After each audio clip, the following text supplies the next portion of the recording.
Assalamualaikum warahmatullahi wabarakatuh. Perkenalkan, nama saya Muhammad Rizky Fadila. Saya dari kelas S1 Teknik Elektro strip 04 strip A dengan NIM 20107012. Di video ini saya akan menjelaskan tentang osiloskop dan mengoperasikan osiloskop dengan simulasi menggunakan software Proteus 8 Pro. Langsung aja masuk pengertian osiloskop. Osiloskop adalah alat ukur besaran listrik yang dapat memetakan sinyal listrik. Pada kebanyakan aplikasi, grafik yang ditampilkan memperlihatkan bagaimana sinyal berubah terhadap waktu. Seperti yang di bias dilihat pada layar osiloskop bahwa sumbu vertikal atau sumbu Y merepresentasikan tegangan volt. Pada sumbu horizontal atau sumbu X menunjukkan waktu. Lalu ada fungsi osiloskop. Yang pertama untuk menyelidiki gejala yang bersifat periodik. Kedua untuk melihat bentuk gelombang kotak dari tegangan. Yang ketiga untuk menganalisis gelombang dan fenomena lain dalam rangkaian elektronika. Keempat dapat melihat amplitudo tegangan, periode, frekuensi, dan sinyal yang tidak diketahui. Yang kelima untuk melihat harga-harga momen tegangan dalam bentuk sinus maupun bukan sinus. Yang keenam digunakan untuk menganalisa tingkah laku besaran yang berubah-ubah terhadap waktu yang ditampilkan pada layar. Yang ketujuh mengetahui beda fase antara sinyal masukan dan sinyal keluaran. Yang kedelapan mengukur keadaan perubahan aliran fase dari sinyal input. Yang kesembilan mengukur amplitudo modulasi yang dihasilkan oleh pemancar radio dan generator pembangkit sinyal. Yang ke-10 mengukur tegangan AC atau DC dan menghitung frekuensi. Lanjut yaitu cara kerja osiloskop. Komponen utamanya osiloskop adalah tabung sinar katoda atau CRT. Prinsip kerja tabung sinar katoda sendiri yaitu elektron dipancarkan dari katoda akan menumpuk bidang gambar yang dilapisi oleh zat yang bersifat Foucault. Bidang gambar ini berfungsi sebagai anoda. Arah gerak elektron ini dapat dipengaruhi oleh medan listrik dan medan magnetik. Umumnya, osiloskop sinar katoda mengandung medan gaya listrik untuk mempengaruhi gerakan elektron ke arah anoda. Medan listrik dihasilkan oleh lempengan kapasitor yang dipasang secara vertikal, maka akan terbentuk garis lurus vertikal di dinding gambar. Selanjutnya, jika pada lempeng horizontal dipasang tegangan periodik, maka elektron yang pada mulanya bergerak secara vertikal, kini juga bergerak secara horizontal dengan laju tetap, sehingga pada gambar terbentuk grafik sinusoidal. Yaitu cara kalibrasi osiloskop. Langkah pertama yaitu mengoneksikan kabel osiloskop pada terminal PNN, lalu nyalakan power.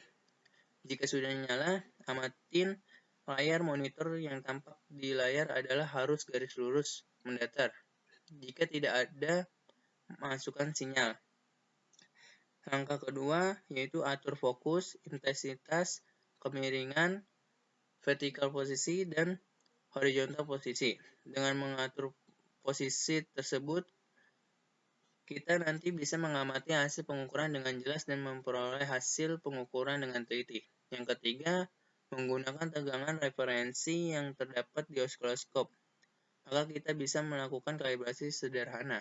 Ada dua tegangan referensi yang bisa dijadikan acuan, yaitu tegangan persegi, 2 tegangan peak to peak, dan 0,2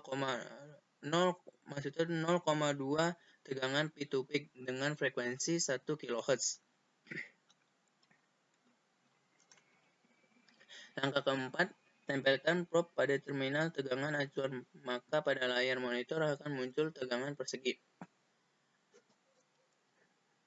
Apabila yang dijadikan acuan adalah tegangan 2 volt peak-to-peak, maka pada posisi 1 volt per div, yaitu diartikan satu kotak vertikal mewakili dengan 1 volt. Harus terdapat nilai tegangan dari puncak ke puncak sebanyak 2 kotak, dan untuk temp atau temp per div 1 milisecond per div, atau diartikan satu kotak horizontal mewakili waktu 1 milisecond. Harus terdapat satu gelombang untuk satu kotak. Apabila yang tempat pada layar belum tepat, maka perlu diatur pada potensio tengah di knob volt per div dan temp per div, atau pada potensio dengan label var. Ada juga fungsi dari beberapa bagian osiloskop, yaitu fokus. Fokus ini digunakan untuk mengatur fokus biar supaya lebih jelas gelombangnya. Intensitas untuk mengatur kecerahan garis yang ditampilkan pada layar, yaitu bisa diredupkan dan dicerahkan. Volt per div, yaitu mengatur berapa nilai tegangan yang diwakili oleh satu div di layar. Temp per div, mengatur berapa nilai waktu yang dimiliki oleh satu div di layar. Posisi horizontal untuk mengatur posisi sumbu X ketika sinyal masukannya 0. Posisi vertikal untuk mengatur posisi normal sumbu Y ketika sinyal masukannya 0. AC atau DC, yaitu mengatur fungsi kapasitor kopling di terminal masukan osiloskop. Jika tombol pada posisi AC, maka pada terminal masukan diberi kapasitor kopling sehingga hanya melewati komponen AC dari sinyal masukan. Mode untuk mengatur mode yang digunakan osiloskop. Selanjutnya kita akan mengoperasikan osiloskop dengan software Proteus. Itu yang pertama, kita membuat folder barunya.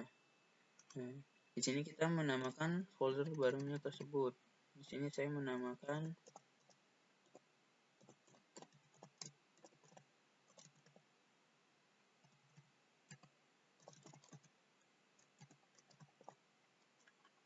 setelah itu next dan finish. Nah, di sini saya akan mengukur tegangan dan mencari frekuensi pada kuadran trafo. Komponen yang saya pakai yang pertama yaitu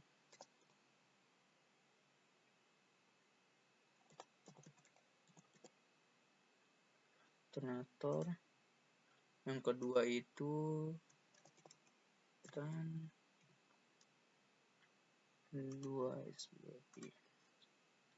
Lalu kita mencari osiloskop di menu instrumen. Setelah itu kita rangkai komponen tersebut.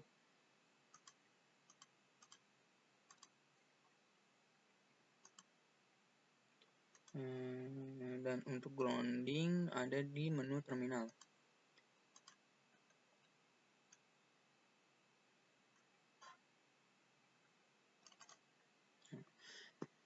Setelah itu sambungkan komponen alternator pada tran, dan pada kuadran tran kita sambungkan ke channel A pada osiloskop, dan sambungkan pada grounding. Setelah itu saya menyeting amplitudo pada alternator. Di sini saya menggunakan 12 volt dan frekuensinya saya menggunakan 100 Hz. Oke. Setelah itu kita run. Nah, maka ini tampilan gelombang yang dihasilkan.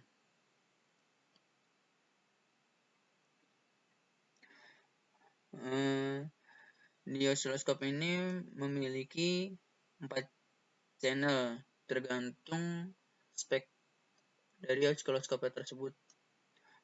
Karena di sini saya menggunakan channel A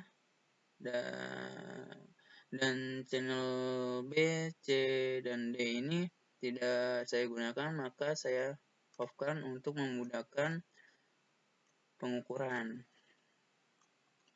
Pada channel A ini ada posisi untuk mengatur vertikal, yaitu fungsi untuk menggeser ke atas dan ke bawah.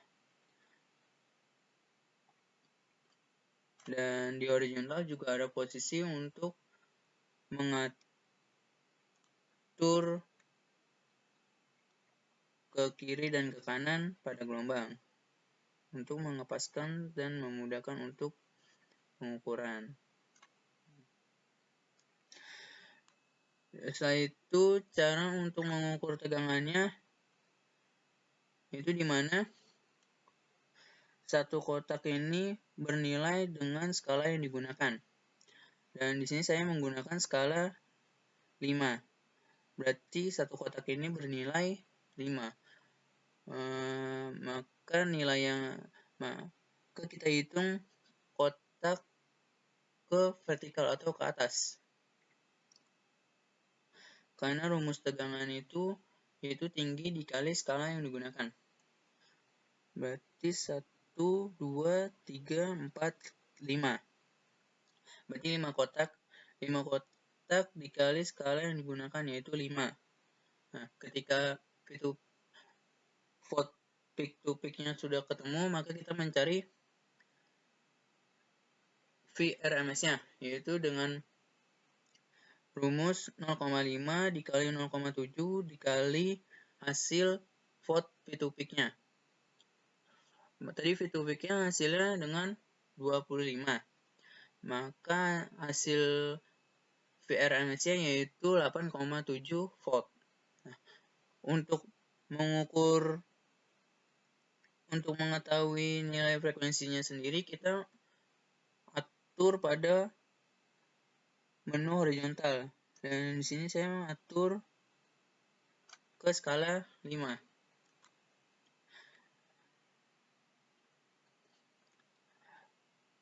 Dan di sini itu ada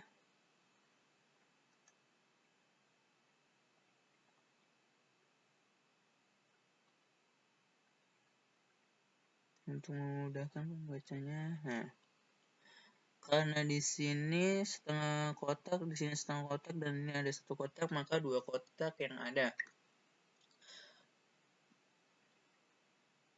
Jadi 2 kotak ini dikalikan dengan skala yang dipakai, yaitu jadi hasilnya 10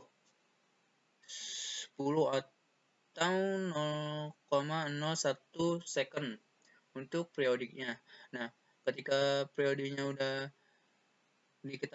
udah ditemuin, maka kita nyari frekuensinya dengan rumus 1 bagi T, ya, atau periodenya, yaitu dengan hasil 1 dibagi 0,01 yaitu 100, dan satuannya adalah Hertz.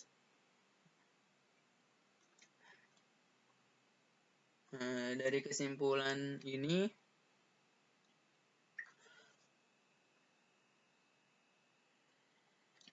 bahwa besar kecilnya gelombang yang dihasilkan diperoleh oleh sumber tegangan dan volt atau volt per div, maksudnya, atau time per disk yang digunakan.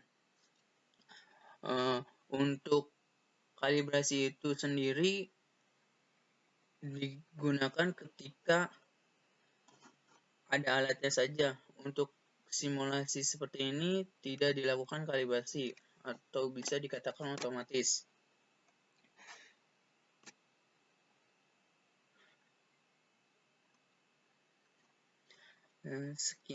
Sekian dari presentasi saya.